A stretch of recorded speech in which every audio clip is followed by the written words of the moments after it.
샤인, 샤인. 복 받을 준비가 되셨죠? 네, 할렐루야입니다. 오늘은 이 히브리 말로 레하브디엘 있어요. 제가 모세오경을 모르고 신앙생활한다. 이거는 날림공사다. 이렇게 말씀드렸잖아요. 그러니까 우리가 날마다 예수님 은혜를 막 찬양하는데, 그리고 지나가는 말로 아니 뭐 구약은 다 예수님을 표현하는 거래. 예수님을 향한데 구약의 말씀들은 이렇게 얘기하는데 그게 뭐냐고. 어떻게 그게 예수님을 드러내는 거야.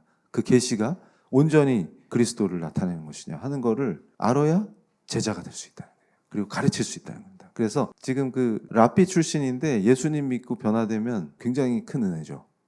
그런데 그분들이 자기 소임을 레하브딜이라고 그래요. 레하브딜. 그리고 원래 랍비들이 혹은 이제 제사장들이 과거에 성전 시대에도 자기 소임을 레하브딜이라고 했습니다.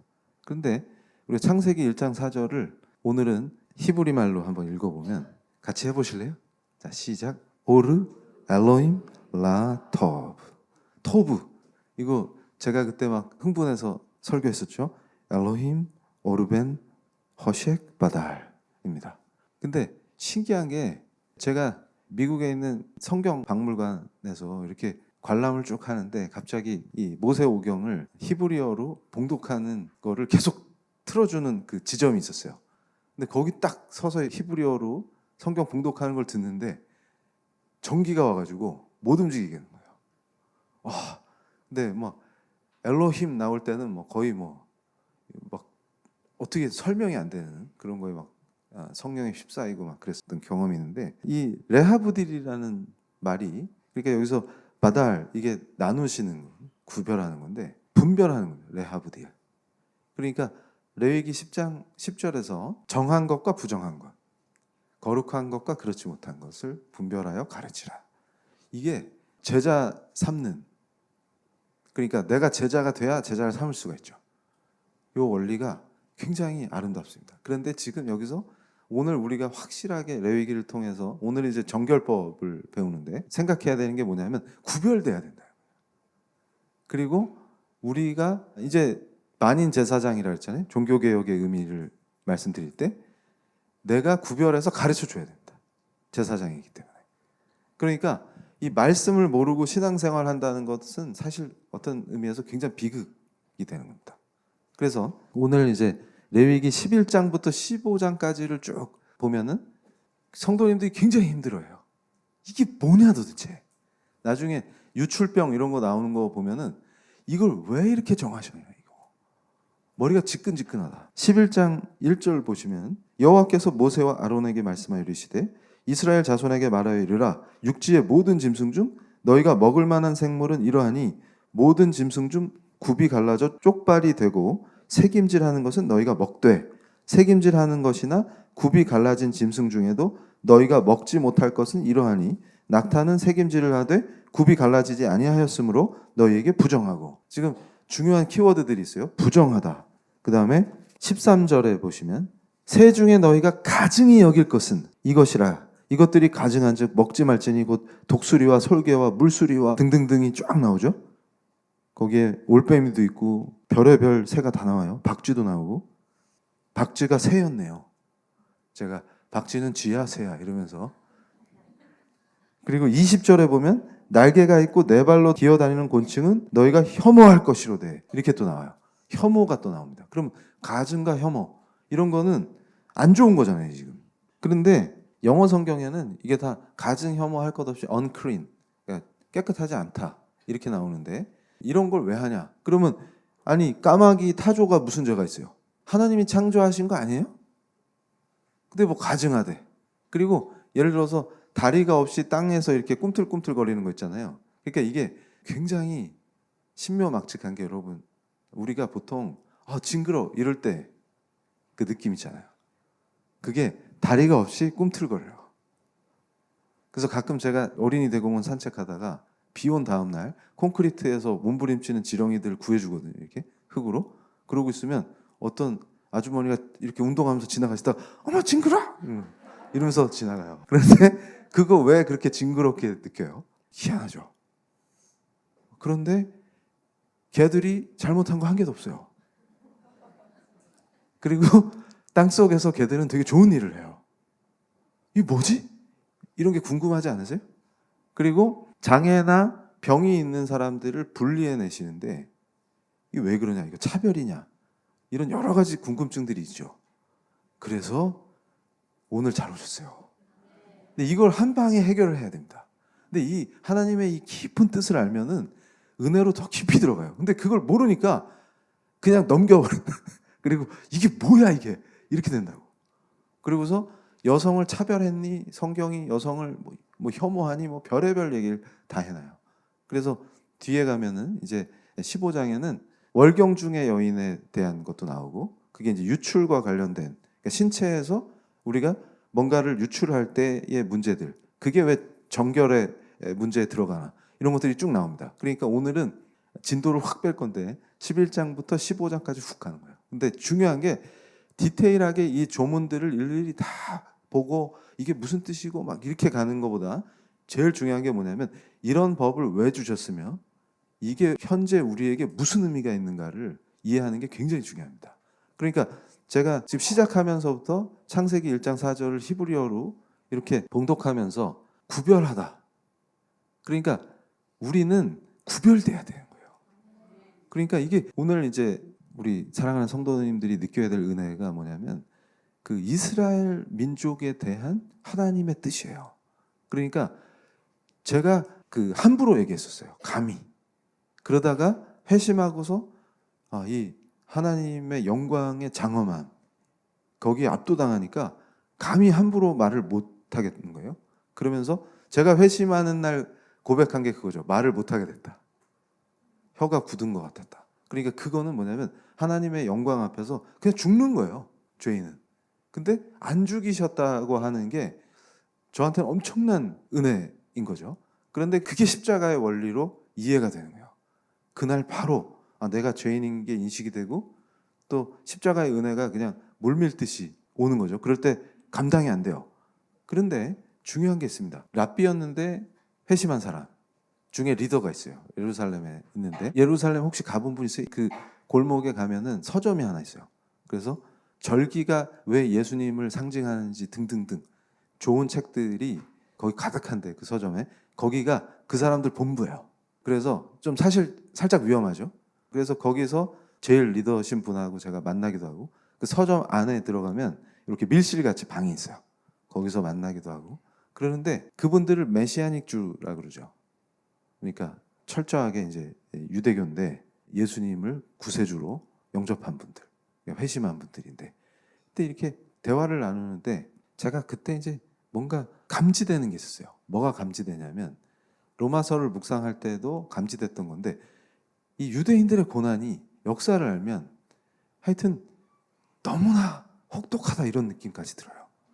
그러니까 2차 세계대전 때 겪은 것뿐만 아니라 이분들은 각지로 흩어져서 온갖 고난을 겪다가 결국 현대적인 이스라엘이 건국되면서 돌아왔잖아요.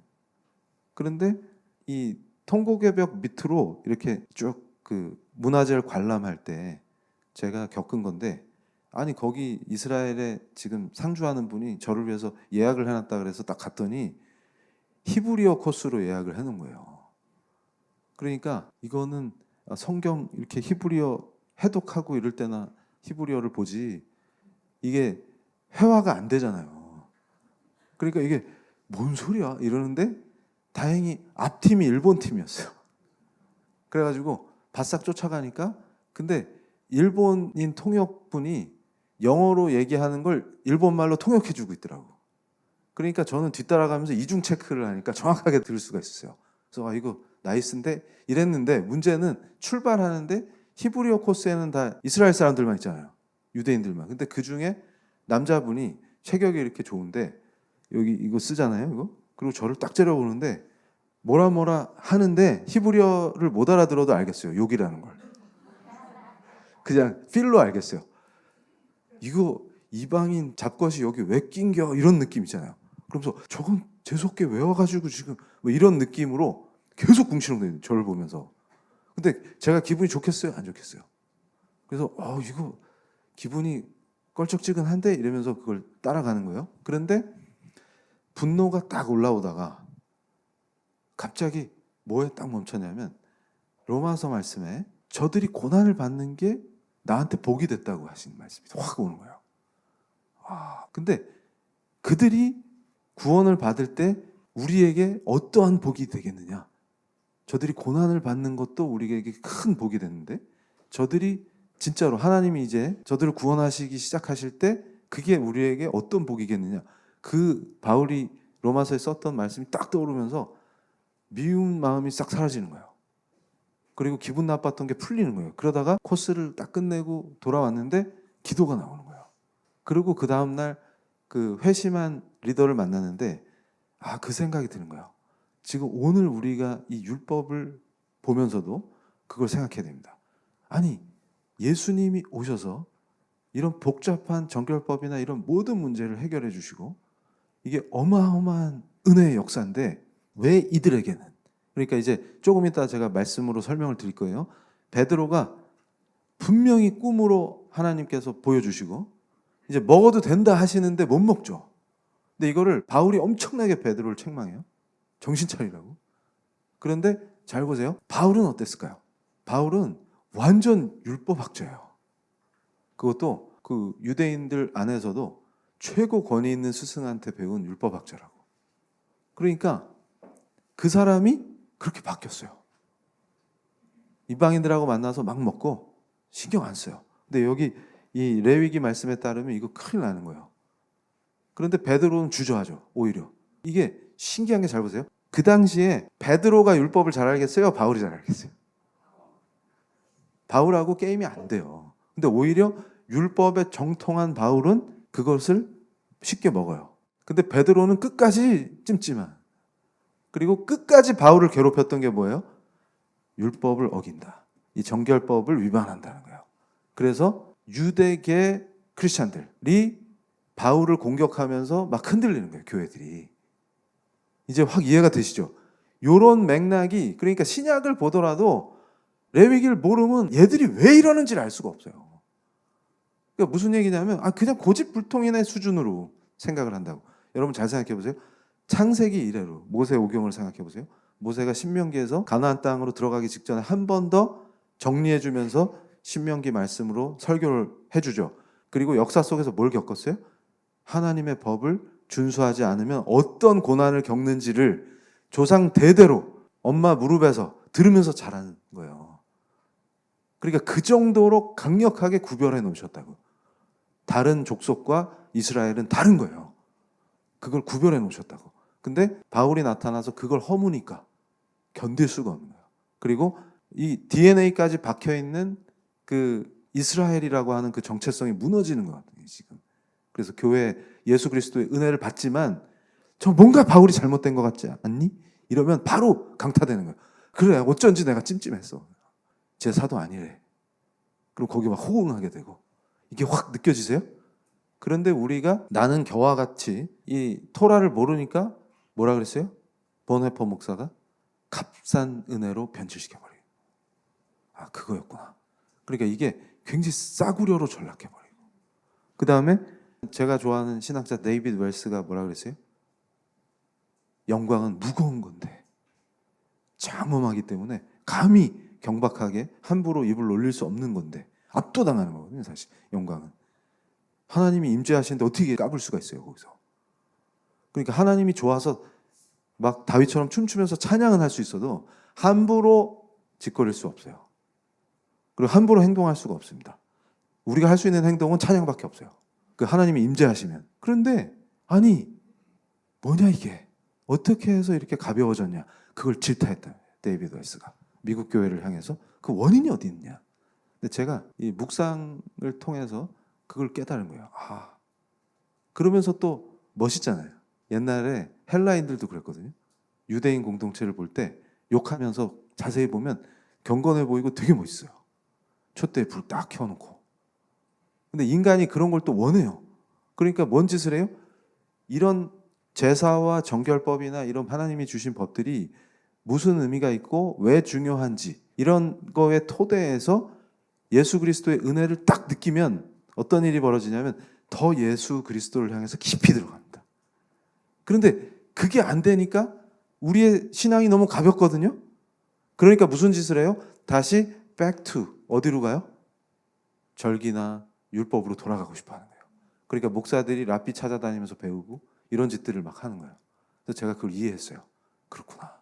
그런데 그 어떤 진리의 진실성, 제가 예루살렘에서 그때 그분이 병이 들어가지고 뭐냐면 방탕한 생활을 하다가 유대인인데 예수를 만난 거예요. 그래가지고 예루살렘에 돌아와서 진짜 바울처럼 유대인들한테 전도를 하다가 몇 번 죽을 뻔한 거예요. 그러니까 진짜 돌팔매를 당해본 거예요.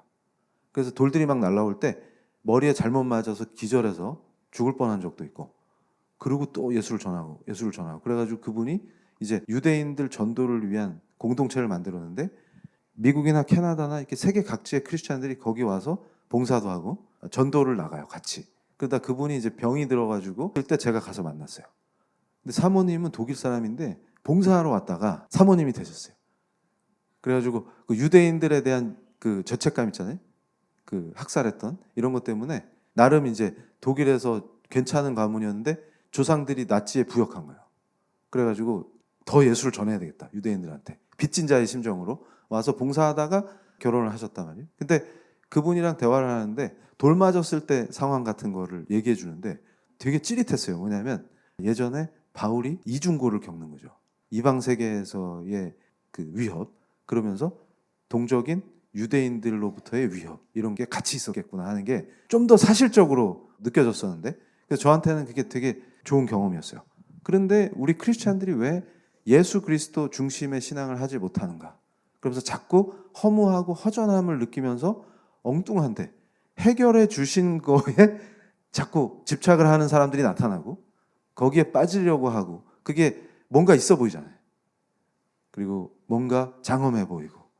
그런데 원래 예수 그리스도 안에 있으면 하나님의 임재를 맛보기 때문에 그 충만한 장엄을 경험하게 돼 있는데 왜 미국 교회나 한국 교회에 지금 이 시대의 신자들이 그런 데 빠지냐? 알 수가 없다, 이게. 그런데 알게 됐다. 율법을 모르기 때문이구나. 겨와 같이 신앙생활을 하다가 율법의 무게를 보고 거기에 빠지는구나, 이렇게 인식을 하는 거예요. 그런데 이런 걸 아예 무시하면 또 어느 쪽으로 가냐면 진짜 그냥 데이비드 웰스가 지적한 것처럼 이제 내가 하나님을 섬기는 게 아니라 하나님이 내 비위를 맞춰야 되는 더러운 신앙으로 추락해버리는 거예요. 그러니까 그게 싫으니까 어디로 가는 거예요? 율법을 향해 가는, 그리스도가 아니라. 이런 현상들이 나타나는구나. 그래서 우리가 오늘 이 정결법을 11장부터 15장까지를 그리스도 중심으로 딱 이해하면 예수님을 향한 그 뜨거운 사랑과 은혜가 완전 폭발할 줄로 믿습니다. 그러니까 레하브딜이구나, 우리의 역할이 구별하는구나, 그리고 그걸 가르치는구나, 이게 명확해지는 거예요. 그러니까 이 레위기 19장 18절, 19장 34절을 기초로 정결법을 봐야 합니다. 그래야 이게 이해가 돼요. 근데 그걸 안 하니까 이상한 길로 가는 거예요. 자, 19장 18절에 원수를 갚지 말며, 그 눈에는 눈, 이에는 이가 복수를 금지하는 법이에요. 근데 이것도 제가 한번 풀어드린 적 있죠. 또 나중에 자세히 풀어드릴게요. 원수를 갚지 말며, 동포를 원망하지 말며, 내 이웃 사랑하기를 내 자신과 같이 사랑하라. 나는 여호와니라. 이게 바로 예수님이 말씀하신 첫 계명이 뭐예요? 마음과 뜻과 목숨을 다해서 하나님을 사랑하는 거고, 그 다음에 두 번째가 이웃을 내 몸과 같이 사랑하는 거예요. 첫 계명입니다. 저게 레위기에 뭘 해야 됩니까? 딱 중심에 서 있잖아요. 근데 모든 제사법은 뭐예요? 하나님을 사랑하는 거예요. 목숨을 걸고 제사를 지키는 거예요. 그래서 함부로 헛된, 잘못된, 여호와가 허락하지 않은 불을 갖고 왔다가 불로 죽어요. 아론의 아들 둘이 죽었죠? 둘이. 그거 생각하시면 돼요. 하나님을 목숨을 걸고 사랑하는 거예요. 그리고 불이 꺼지지 않게 제사장은 그걸 지켜야 돼요. 그리고 19장 34절을 보세요. 너희와 함께 있는 거류민을 너희 중에서 나은 자같이 여기며 자기같이 사랑하라. 근데 유적지 관람하는데 그 사람은 저한테 욕을 했을까요? 레위기를 알면 저 게르다 이러면서, 게르는 저 거류민이에요. 이방인이에요. 그러면 아시아인인데 참 잘생겼네, 이러고 같이 가면 되는데 그걸 왜 그렇게 했을까? 그러니까 너희도 애굽 땅에서 거류민이 되었었느니라. 나는 너희의 하나님 여호와이니라. 아멘이죠. 근데 저걸 모르고 성경을 마치 단절돼서 서로 모순되는 것처럼 인식하는 어리석음을 범합니다. 그러니까 예를 들어서 예수님을 중심에 놓고 율법을 보면 예수님을 더 사랑하게 되고 더 강화되는 구조가 있어요. 근데 그렇지 않기 때문에 말씀을 오해하죠.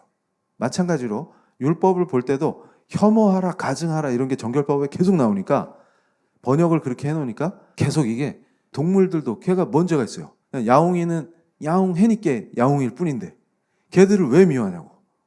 이거 이상하지 않아요? 그런데 여러분 잘 생각해 보세요. 인간은 바울이 얘기한 것처럼 종교심이 엄청 강합니다. 이건 왜 그러냐면 하나님께서 창조하실 때 우리가 하나님을 경배 찬양 드리게끔 창조해 놓으셨기 때문에 종교심이 강할 수밖에 없어요. 그래서 이교도들도 종교심이 엄청 강한 이유가 거기 있어요. 인간이면 종교심을 갖게 돼 있어요. 무신론자들도 그게 종교예요. 근데 그걸 몰라요. 그런데 깊이 들어가면 다 종교심을 갖고 있어요. 그래서 이름 모를 신들까지도 얘네들이 우상숭배를 해요. 바울이 그걸 얘기하죠. 그런데 여러분 잘 생각해 보세요. 모든 문화권에는 터부가 있습니다.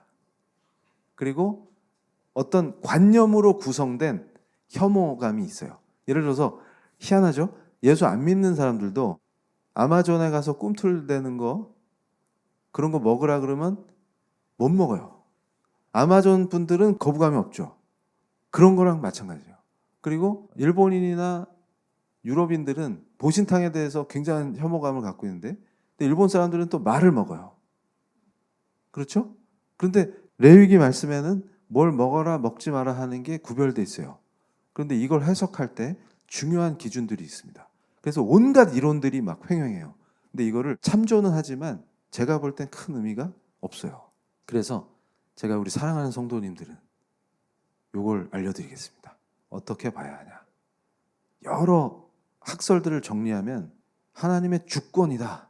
하나님이 정하셨기 때문이다 하는 주장이 있고 두 번째는 이건 제의적 의미다. 그러니까 하나님께 제물로 드릴 수 있는 동물과 이 들짐승도 그렇지 못한 동물을 구분한 거다. 또 이것은 위생, 청결 이런 것에 관련된 것이다. 그러니까 공중보건과 관련돼 있다. 이런 설명들이 쭉 나와요. 그런데 일부 맞습니다. 그러니까 학자들이 계속 갑론을박 논쟁하는 이유가 뭐냐면 그 중에 일부분은 맞는 얘기예요. 그런데 그렇지 않은 부분을 찾아내서 누가 반박하고 계속 이걸 옥신각신 누구 설이 맞네 이러고 있는 거예요. 그런데 제가 볼 땐 웃기지 말아요. 뭐냐면 제일 중요한 건 하나님의 주권, 그건 맞습니다. 그리고 종교심이 있는 인간은 어느 문화권에서도 터부와 관념으로 이건 하면 안 돼, 하지 말아야 돼를 구별합니다. 그런데 제대로 된 게 규범이에요. 그러니까 어떤 지역이든 규범이 있어요. 규범 중에 제일 강력한 게 법입니다. 법규범이에요. 관습이 규범을 만들기도 해요. 이런데 관념 속에서 이건 혐오스러운 거야, 이건 먹으면 돼, 안 돼, 이런 것들이 분명히 있습니다. 근데 먹는 것뿐만 아니라 이제 우리 일상생활에서 질병이라든가 그 다음에 심지어는 여성의 월경이라든가 이런 것들을 다루게 돼요. 어느 지역에서든. 근데 그 방식이 하나님이 주권을 가지고 왜 이렇게 하셨냐, 여기에 이제 우리가 포커스를 맞추고 그 다음에 예수님이 오셔서 완전히 다 해결해 주신 건 이 율법과 무슨 관련이 있으며 그게 우리에게 어떤 가르침을 주느냐, 여기에 포커스를 맞추면 오늘 승리합니다. 자, 그래서 레위기 11장 44절 이 말씀이 진짜 큰 거죠. 자, 제가 봉독해 드릴게요. 나는 여호와 너희의 하나님이라. 내가 거룩하니 너희도 몸을 구별하여 거룩하게 하고 땅의 기는 길 짐승으로 말미암아 스스로 더럽히지 말라. 그러니까 하나님께서 명령하신 거예요. 내가 거룩하니 너희도 거룩하라. 그러면 여기서 제일 중요한 단어가 거룩입니다. 그러면 오늘 머릿속에 정결과 거룩을 딱 떠올려 보세요. 자, 정결은 거룩으로 가기 위한 필요 조건입니다. 정결 이퀄 거룩이 될 수 없어요. 정결은 거룩으로 가는 조건이다. 정결한 자가 거룩해지는 거예요. 그러면 거룩하라고 명하셨으니까 거룩해져야 되잖아요. 거룩이란 의미가 이해되면 율법이 이해가 되고 그걸 어떻게 예수 그리스도를 통해서 우리에게 주시는지를 확 이해하게 됩니다. 자, 그런데 너희 몸을 구별하라 그랬죠. 아까도 구별이 굉장히 중요한 의미예요. 그런데 이거를 구별하여 성결하게 하다라는 의미로 카다슈라고 합니다. 그래서 거룩하게 하면 카도슈. 그래서 11장 12절에 너희가 혐오해라. 그럴 때 쉐케즈가 있어요. 쉐케즈. 그러니까 지금 가증한 것도 쉐케즈고 혐오하라고 하는 것도 쉐케즈예요. 지금 한국말로 번역해 놓을 때 가증이냐 혐오냐 다르게 써놨는데 원어는 동일합니다. 근데 이게 하나님이 가장 강력하게 쉐케즈 해야 될 건 우상숭배를 가르치시는 거예요. 그러니까 무슨 얘기냐면 구별된 백성으로 살게끔 하는데 너무 지독하게 힘들고 빡세게 해놨다. 그러니까 무슨 얘기냐면 잘 보세요. 자, 이스라엘이 된다는 의미는 야곱의 하나님이 내 하나님이 된다는 뜻이에요. 그러려면 이 계율을 다 지켜야 됩니다. 그런데 그걸 성취할 인간이 없죠. 그러면 이스라엘 사람들은 요걸 다 지키면서 사는데 엄청나게 빡센 거예요, 지금. 그래서 제가 아까 그랬죠. 왜 이스라엘에겐 특별한 고난을 주느냐. 그래서 그들이 어떤 태도를 우리한테 보이느냐가 중요한 게 아니라 빚진 자의 심정이 있어야 되겠구나. 그리고 그들을 위해서 기도해 줘야 되겠구나 하는 마음이 부어지는 거예요. 그러니까 이거는 하나님의 뜻 안에 있습니다. 그들이 왜 그렇게 현대적인 이스라엘 국가를 세울 때까지 그런 고난을 지속적으로 받아야만 했는가? 그리고 왜 그들은 그렇게 지독하게 완악하게 예수님을 거부해야만 하느냐? 그 안에 깊은 하나님의 뜻이 있다. 그런데 바울이 얘기한 것처럼 이방인은 엄청난 복을 받으면서 우리가 변화돼서 예수 믿고 그 이스라엘이 되는 그 은혜를 누리고 있는 거예요. 그러니까 계시록에도 이스라엘 12지파를 하나님이 특별히 다뤄서 구원하실 거를 약속하십니다. 그러니까 그거 생각하시면 돼요. 장자는 부담이 더 커집니다. 그리고 엄마 아버지한테 더 많이 혼나요. 그 느낌을 생각해 보세요. 근데 막둥이는 사랑받으면서 큰형이 받는 부담 없이 잘할 수가 있어요.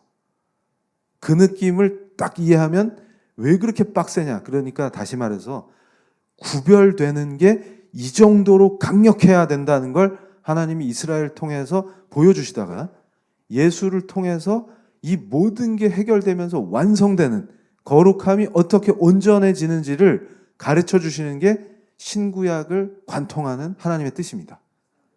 그러니까 이 정도로 빡센 거야. 이게 세상과 구별되고 이방 족속과 구별되는 이스라엘이야. 이거를 그들에게 강력하게 주신 거예요. 근데 와, 이거 해도 너무하다.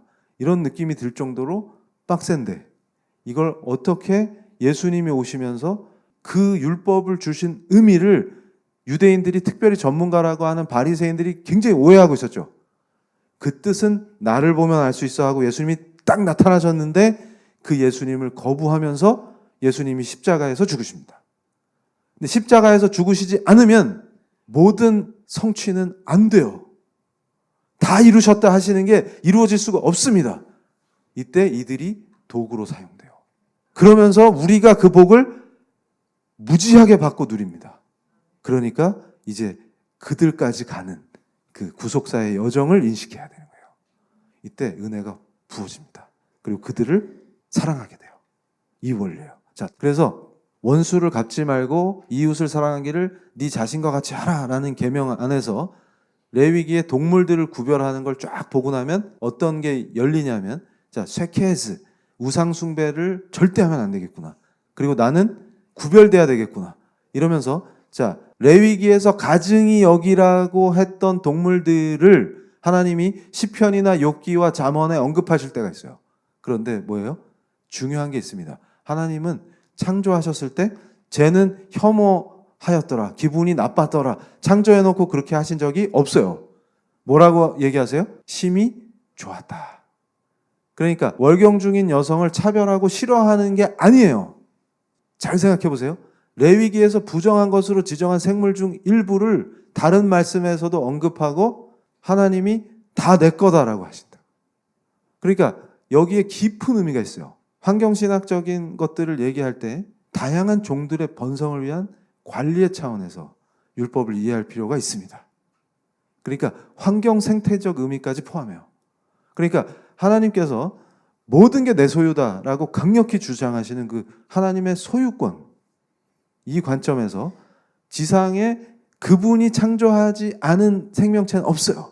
그런데 오히려 부정하다라고 해서 안 건드리고 먹지 않고 놔둘 때 굉장히 생태계적으로 온전해집니다. 그러니까 레위기 연구가 깊어지면서 이걸 이해하게 되는 거예요. 그러니까 무슨 얘기냐면 산모를 부정하다고 하는 거는 산모를 싫어하시고, 아니 인간이 출산을 안 하면 어떻게 보존이 돼요, 인간이. 그런데 그걸 부정하신 게 아니라 산모를 보호하는 겁니다. 그걸 깊이 이해하면 그런 의미가, 그러니까 출산 후에 회복되기 전까지는 대중 속으로 들어오지 말라는 얘기예요. 그게 굉장히 중요한 의미가 있어요. 그리고 쉐케즈를 가르쳐 주시는 겁니다. 그러니까 나를 지키고 구별돼야 될 때 함부로 뒤섞이지 말라는 거예요. 근데 그거를 이 정도로 빡세게 해놓지 않으면 구분이 안 되게 돼 있어요. 왜냐하면 그렇게 가르쳤는데, 창세기부터 신명기까지 가나안에 들어와서 뭔 짓을 해요? 이 구약의 역사를 보세요. 열왕기나 역대상, 역대하를 보세요. 그렇게 당부를 하고 그렇게 가르쳤는데 들어가서 뭔 짓을 해요?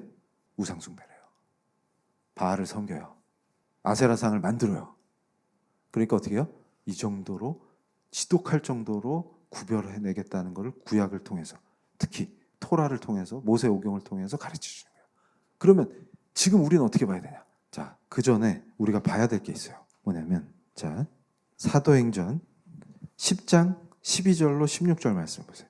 그 안에는 땅에 있는 각종 네발 가진 짐승과 기는 것과 공중에 나는 것들이 있더라. 또 소리가 있으되 베드로야 일어나 잡아먹어라 하거늘 베드로가 이르되 주여 그럴 수 없나이다. 속되고 깨끗하지 아니한 것을 내가 결코 먹지 아니하였나이다 한대. 그러니까 베드로가 어떤 사람인지 알겠죠. 이게 정상적인 유대인이에요. 그럴 때 두 번째 소리가 있으되 하나님께서 깨끗하게 하신 것을 내가 속되다 하지 말라 하더라. 이런 일이 3번 있은 후 그 그릇이 곧 하늘로 올라져 가니라. 여러분 잘 생각해 보세요. 천국에는 깨끗한 것과 부정한 것이 구별됩니까? 구별되지 않습니까? 구별되지 않습니다. 왜냐하면 부정한 건 없어요. 잘 보세요. 제가 신약의 의미를 설명할 때 뭐라 그래요? 하나님 나라를 설명하면서 예수님이 오시면 하나님의 나라는 시작됩니다. 죽어서 가는 게 아니라 지상에서 천국을 맛봐요. 예수와 연합할 때. 그 원리를 잘 생각해 보세요. 그 모든 제사는 단번에 뿌려진 예수의 피입니다. 예수의 피 안에 있으면 부정한 것이 있을까요? 없을까요? 그걸 말씀하시는 거예요. 해결되었노라. 이게 엄청난 얘기예요. 무슨 얘기냐면 하나님의 모든 피조물이 죄로 오염돼서 그 안에서, 세상 안에서 우리가 살 때 반드시 구별되어야 되기 때문에 강력한 율법을 통해서 정결을 지켜야 돼요. 그래야 제사를 드릴 수 있는 인간이 될 수 있어요. 제사를 드릴 때 인간은 거룩해집니다. 그 원리예요. 그런데 잘 보세요. 이제 우리가 드리는 제사는 율법의 제사가 아닙니다. 예수 그리스도의 피는 온전하게 하시기 때문에 우리만 치유되는 게 아니라 피조물도 치유가 돼요. 그러면 우리는 얘는 부정한 동물이야, 얘는 이제 부정하지 않은 동물이야를 구별할 필요가 있어요, 없어요? 없게 되는 겁니다. 이 원리예요. 바울은 이걸 완전히 이해한 거예요. 자기가 율법 전문가이기 때문에. 율법에 완전히 통달한 사람이기 때문에 예수님을 만나고 자기만 인격적으로 변화된 게 아니라 신약의 원리를 완전히 다 이해해서 신약을 쓰는 도구로 쓰임받은 거예요. 율법을 모르면 신약을 쓸 수가 없습니다. 근데 감히 우리가 토라를 모른 채로 함부로 신앙생활을 했기 때문에 데이비드 웰스가 얘기한 가벼움에 하나님의 진노의 불이 임하는 정신나간 신앙으로 전락하게 되는. 그래서 미국의 교회들이 타락했다. 이렇게 데이비드 웰스가 지적한 거예요. 그리고 예수 그리스도의 은혜를 값싸게 여겼을 때 독일 교회에 나치가 등장하는 그 역사를 보고 본헤퍼가 그걸 지적한 겁니다. 이제 확 이해가 되시죠? 그러면 이제 우리에게 무엇이 정결의 계명이냐? 그러면 여러분 고린도전서에서도 바울이 뭐라 그래요? 무엇을 먹든지 마시든지 하나님의 영광을 위해서 하라. 이게 정결법입니다. 그리고 여기서 우리가 한 가지 거룩에 대해서 배워야 돼요. 저 메리 더글라스 박사가 제가 좋아하는데 이 레위기 연구의 차원을 하나 더 열었어요. 왜냐하면 저분이 문화인류학적으로 접근하기 때문에. 근데 이게 성경이 깊은 의미에 맞닿아요. 왜냐하면 인간이 피조물이란 말이에요. 피조물을 깊이 연구하면 그걸 만든 하나님의 의미가 이해가 될 수가 있어요. 자, 이거는 제가 정리한 겁니다. 율법은 하나님과 인간의 질서 상태를 규정하며, 그러니까 제가 가르치는 성경적 세계관의 핵심이 뭐냐면 이걸 회복하는 겁니다. 질서 상태. 그러니까 반드시 창조주와 피조물 사이에는 질서가 있어요. 넘어서는 안 되는 선이 있습니다. 그걸 넘은 게 선악과를 먹는 거예요. 그러니까 그 죄짓기 전으로 회복되는 겁니다. 그래서 제가 강조했던 게 뭐예요? Creation regained. 회복된다. 창조의 그 완전함이 회복된다. 그런데 신약의 비밀은 뭐예요? 예수 그리스도를 통해서 회복되는 수준이 아니라 예수 그리스도를 닮아간다요. 이게 엄청난 은혜입니다. 그래서 뭐예요? 율법은 하나님과 인간의 질서 상태를 규정하기 때문에 하나님은 이 질서에 순종하는 인간을 거룩하다고 하십니다.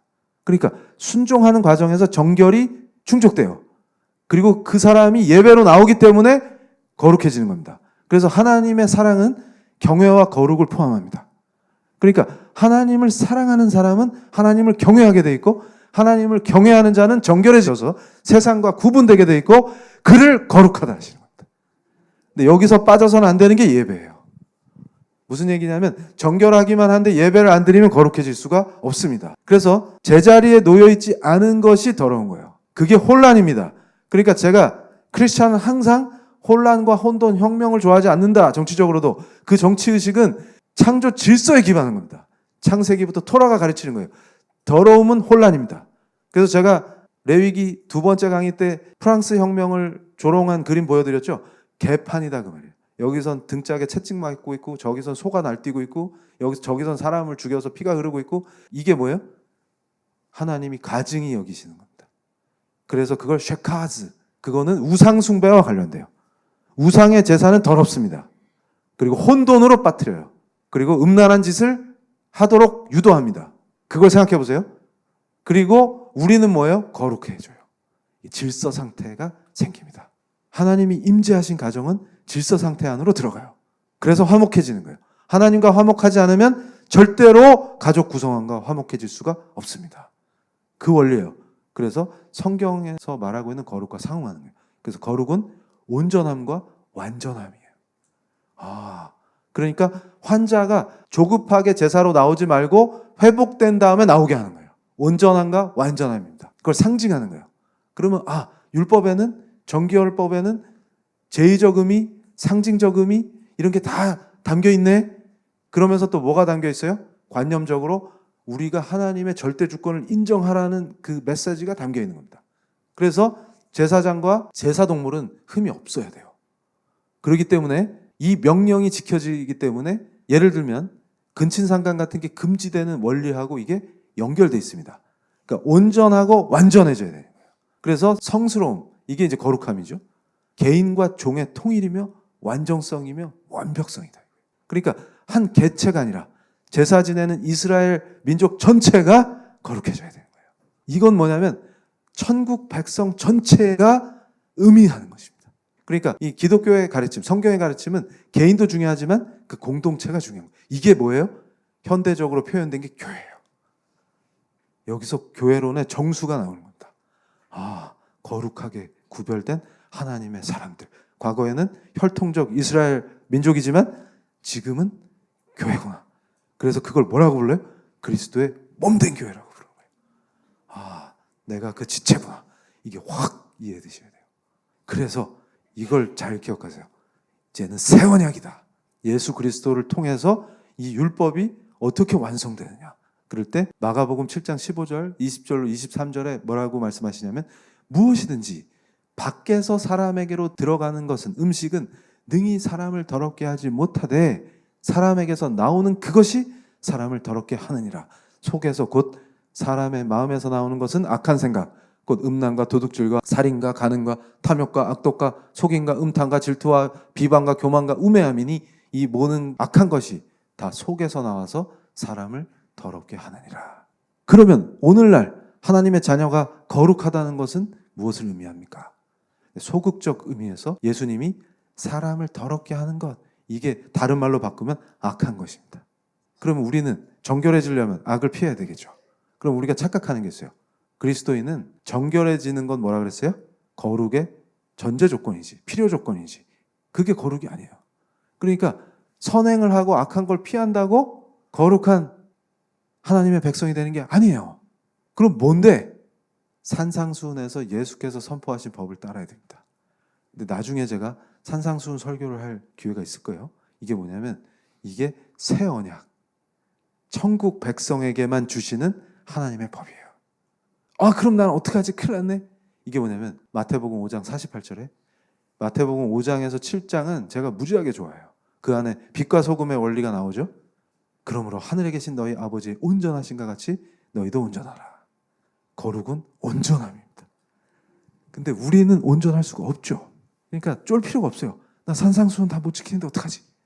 이런 식으로 강박에 빠지는 게 구약 시대에도 뭐예요? 율법주의로 빠지면 안 되죠. 그 느낌을 그대로 가지십시오. 그래서 제가 함부로 이 말씀을 모르면서 예수면 다 돼. 이런 사람들을 쉐카즈, 가증히 여겨요. 왜냐하면 왜 예수면 되는지를 알아야 그 말을 자신 있게 표현할 수 있다고. 그러니까 무슨 얘기냐면 우리는 율법을 결코 완성할 수 없습니다. 산상수훈 못 지켜요. 맨날 실족합니다. 그런데 왜 우리가 천국 백성이에요? 예수 그리스도 안에 있기 때문에. 그가 우리를 온전케 하시는 거지. 내가 자가 발전해서 온전해지는 게 아니에요. 그러니까 예수를 사랑함으로 율법을 성취해요. 방법은 그 길밖에 없어요. 그런데 중요한 원리가 온전해지라고 명하신 바로 그거죠. 이게 그대로 종교개혁의 역사로 이어져요. 이게 무지하게 멋진 겁니다. 무슨 얘기냐면, 자, 정결법을 잘 지킨다는 것은 성과 속을 구분하는 거죠. 성스러운 것, 거룩한 것과 거룩하지 못한 것을 구분하는 거예요. 이게 제사장의 소명입니다. 그런데 종교개혁은 뭐예요? 성과 속을 분리하지 말라는 거예요. 이게 무슨 뜻이에요? 답이 여기 있어요. 그리스도론. 예수 그리스도가 누군지 그것이 뭐를 알게 하는 거예요, 지금? 구분되지만 분리되지 않도록 한다는 거예요. 세상의 빛이요, 세상의 소금이라는 말의 의미가 뭐예요? 세상 속에 들어가지만 세상에 물들지 않는다는 뜻이죠. 그러니까 우리는 어떤 존재예요? 세상 속에서 구분되지만, 구별하라는 그 말씀이 그대로 실현되는 거예요. 우리를 통해서. 구별되지만 세상과 분리되지 않는 겁니다. 근데 이게 제가 레위기 첫날 말씀드린 칼빈이 얘기한 것처럼 율법은 어디서 확인돼요? 우리가 걸어다니면 율법이 확인됩니다. 세상 속에서 우리가 어떻게 사는지를 보면 율법이 확인돼요. 그게 거룩한 존재입니다. 근데 예수 그리스도가 아니면 이건 불가능해요. 그래서 뭐예요? 하나님은 예수 그리스도를 통해서만 오롯이 드러나고 예수 그리스도는 성경을 통해서만 드러납니다. 그래서 이 칼뱅이 인간의 영역과 신의 영역을 철저히 구분해요. 왜냐하면 성경이 그걸 가르치기 때문에, 창조 질서이기 때문에. 그렇지만 동시에 연합을 주장합니다. 왜냐하면 잘 보세요. 하나님과 세상 또는 하나님과 인간을 분리하는 건 불가능하죠. 그래서 이걸 아셔야 돼요. 삼위일체 하나님을, 그래서 신론, 하나님은 누구시냐? 하나님은 어떤 분이시냐? 이게 무지하게 중요한 거예요. 그래서 예수 그리스도의 위격 안에, 자, 세 개의 위격 있죠? 성부 하나님, 성자 하나님, 성령 하나님. 그 중에 성자 하나님의 위격 안에서 신성과 인성이 연합되어 계신단 말이에요. 그 신비가 예수 그리스도 자신이 그대로 나타나셔서 성육신하셔서 보여준 거예요. 그러니까 바로 이 기독론, 그리스도가 누구시냐에 기초해서 우리는 뭘 하는 거예요? 구분되지만 분리되지 않습니다. 근데 이게 삼위일체 원리랑 딱 떨어져요. 삼위 하나님은 구분되시지만 각 위격이 분리되지 않습니다. 일체예요. 이때 소름이 쫙 끼쳐야 돼요. 성경은 진리구나. 그래서 조지 허버트가 말씀을 묵상하다 이 시를 썼어요. 이게 터진 거예요. 이게 율법과 그리스도의 은혜가 나의 하나님, 나의 왕이시여 나를 가르치소서. 만물 안에서 주님을 볼 수 있게 하시고 내가 무엇을 하든 그 일이 주님을 위한 일을 알게 하소서. 이게 정결법입니다.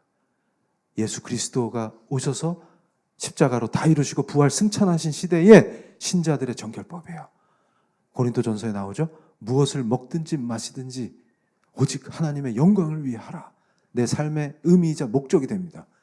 법조항에 매인 종을 위해 지루하고 고된 일을 거룩하게 하소서.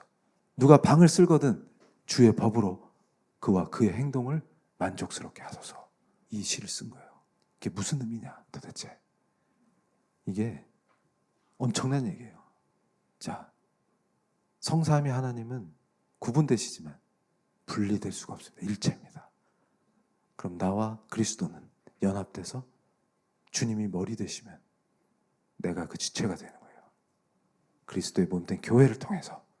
이거구나. 그럴 때 우리에게 일상에서 허락하신 지루하고 고된 일들을 반복하면서도 우리는 어떻게 생각하냐면 율법에 빠져서 성과 속을 구분하는 사람이 아니라 내 삶을 산 제사로 바치는구나. 이게 그냥 훅 들어오는 거예요. 근데 그거를 허버트가 이해한 겁니다. 지금 성경을 묵상하다가 그 말씀이구나. 그러니까 칼뱅이 가르친 게 특별한 게 아니라 성경의 진수를 뽑아서 준 거구나. 기독교 강요는 그 진수를 전해준 거구나. 왜냐하면 헤매니까. 자꾸 헤매니까. 그러니까 어떻게 돼요? 우리가 살 길은 뭐밖에 없어요? 율법을 완전히 성취해 주시고 의롭다까지 해주신 그 그리스도 안에서 오직 예수를 붙잡는 거. 그분 외에는 없습니다. 살 길이 여기 있구나. 그러면 이제는 과거에 이스라엘 백성들이 했던 그 복잡하고 힘들고 고된 그리고 끊임없이 지내야 되는 동물을 바치는 제사가 아니라 한 번에 완전하게 거룩하심을 우리에게 주신 그 예수의 피로 우리도 거룩하고 내가 구해야 될 그 사람들도 예수를 통해서 우리의 공동체 안에 들어와야 되는 것이고 그리고 먹는 것, 입는 것, 하는 것, 할 것 없이 하나님께서 철저하게 레위기 말씀을 통해서 구분시킨 그 것들이 이제는 예수의 피로 씻겨지면 천국이구나. 천국에는 부정한 것도 정한 것도 없구나.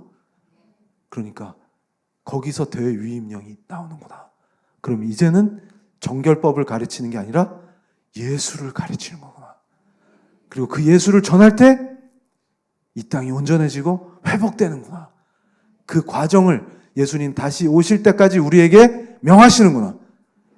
모든 민족을 제사 삼고 땅끝까지 복음을 전해서 예수 그리스도의 통치가 우리를 통하여 실현되는 걸 보고 싶어 하시는구나. 아, 그걸 명령하신 거구나. 그게 우리에게 주신 법이구나. 그럼 우리는 오늘도 기도하고 세상 속으로 들어갈 때 이 말씀을 갖고 들어가서 정복해야 되겠구나. 내가 안 믿는 자들에게 위축되고 직장에서 생활할 때 이거는 거룩한 것과 별개야가 아니라 이 직업을 고되고 쓰디쓴 반복되는 이 일상을 주님께 산 제물로 바치는 거구나. 그 말은 나를 바치라 하시는구나. 거룩하신 피, 그의 피의 공로로 우리는 온전히 승리할 수 있습니다. 그것이 우리를 거룩하게 하신 하나님 아버지의 뜻이구나.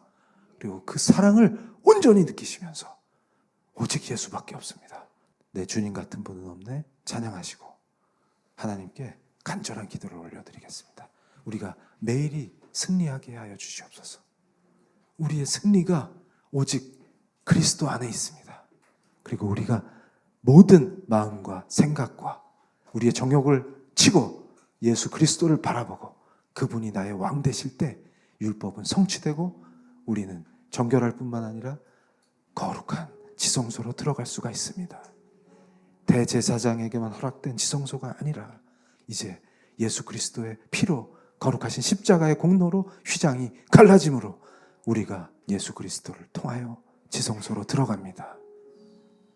오직 주님 같은 분은 없습니다. 함께 찬양하시겠습니다.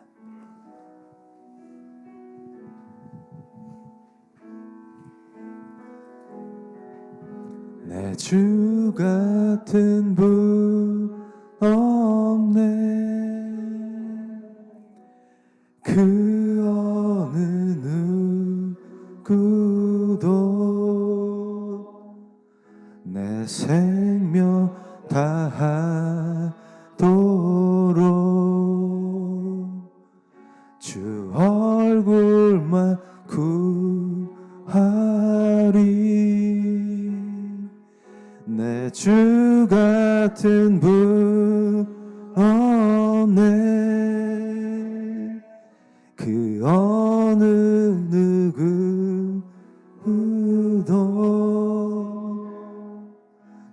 내 주 같은 분 없네. 이 땅 위에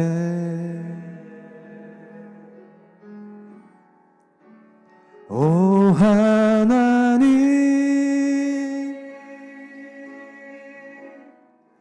주 나의 모든 것, 내 주 같은 분 없네. 이 땅 위에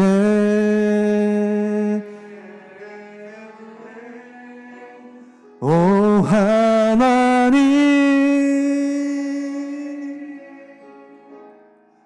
주 나의 모든 것,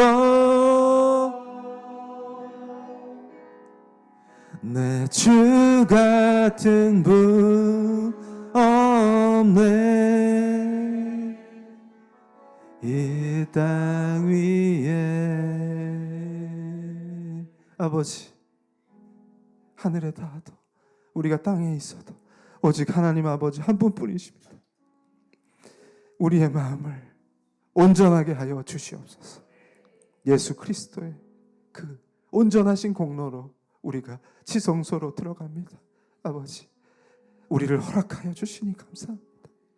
우리의 삶이 거룩한 산제사가 되게 하여 주시옵소서. 아버지, 우리가 레위기 말씀 속으로 깊이 들어갑니다. 아버지, 이 말씀이 육신 되셔서 오신 분이 예수님이라는 것을 알게 하시니 감사합니다. 오직 예수 그리스도, 우리가 한 분만을 따르겠습니다. 우리가 온전히 제자의 길을 걷게 하여 주시옵소서. 때로는 어두움이 우리를 덮치고 질병과 고난이 우리를 힘들게 해도 우리가 낭망하거나 돌아보지 않겠습니다. 우리가 결정했습니다. 아버지, 오직 주만 따르겠나이다. 아버지, 주의 길을 따르겠나이다. 우리가 두려워하지 아니하고 예수 그리스도의 십자가를 지게 하여 주시옵소서. 그 십자가의 남은 분량을 우리의 삶 속에 지게 하여 주시옵소서. 우리가 일상에서 고된 일과 속에서 일터로 들어갈 때, 오 아버지, 하나님을 보게 하여 주시옵소서. 우리가 하나님의 얼굴을 구할 때 고난 속에 이스라엘 백성들을 찾아주시고 얼굴을 보여주셔서 전쟁 중에 구원하신 그 하나님의 얼굴을 우리에게 보여주시옵소서. 우리의 일상이 오직 거룩하신 하나님의 전에 내 자신을 산제물로 드리는 산제사가 되게 하여 주시옵소서. 아버지, 우리의 가정과 일터와 모든 상황 속에서 또 모든 영역 속에서 우리를 부르신 그 뜻을 기억하게 하시고 예수 그리스도를 늘 구하게 하시고 쉬지 않고 기도하며 예수 그리스도의 얼굴에 비춰주신 그 빛을 구하게 하여 주시옵소서. 우리는 온전할 수가 없는 연약한 존재입니다. 아버지, 자비를 베푸셔서 하나님의 얼굴과 그 빛을 우리의 삶 속에 비춰 주시옵소서. 영원히 우리와 함께 하여 주시옵소서. 우리가 떠나지 않게 하여 주시옵소서. 아버지, 고개 숙여 기도하는 우리 성도님들을 기뻐 받아주시고 품어주시고 안아주시옵소서. 성령 하나님, 우리 성도님들에게 레위기에서 약속하신 그 모든 복이 온전히 임하게 하여 주시옵소서. 그 복들을 누리는 아름다운 하나님의 자녀들로 세워 주시옵소서. 그 다음 세대들, 후손들을 기억하시고 구별된 백성으로 세워 주시옵소서. 대대로 말씀으로 오직 예수 그리스도로 거룩한 제사장이 되게 하여 주시옵소서. 우리가 땅끝까지 나아가겠습니다. 아버지, 우리의 발걸음을 가볍게 하시고 독수리 날개와 같이 힘차게 하여 주시옵소서. 가는 곳마다 승리케 하여 주시옵소서. 완전히 대적들을 정복하게 하여 주시옵소서. 다스리는 권세를 주시옵소서. 예수 그리스도의 그 통치가 우리를 통하여 임하게 하여 주시옵소서. 절대 주권의 그 능력이 우리에게 나타나게 하여 주시옵소서. 우리의 손을 들어 주시옵소서. 우리의 능력을 붙들어 주시옵소서. 오직 주님의 능력이 우리에게 임하게 하여 주시옵소서. 우리가 정복하겠나이다. 우리를 보내 주시옵소서. 아버지, 감사합니다. 이제 우리가 뜨겁게 주여 삼창을 하시면서 기도하실 때 예수 그리스도로 온전해진 우리가 혼란과 더러움으로 더럽혀진 땅에 들어가서 그 산지를 정복함으로 온전히 그 땅을 하나님께 바치는 강력한 예수 그리스도의 장수들이 되게 하여 주시기를 뜨겁게 기도하시겠습니다. 자, 주여 삼창하시겠습니다. 주여, 주여, 주여.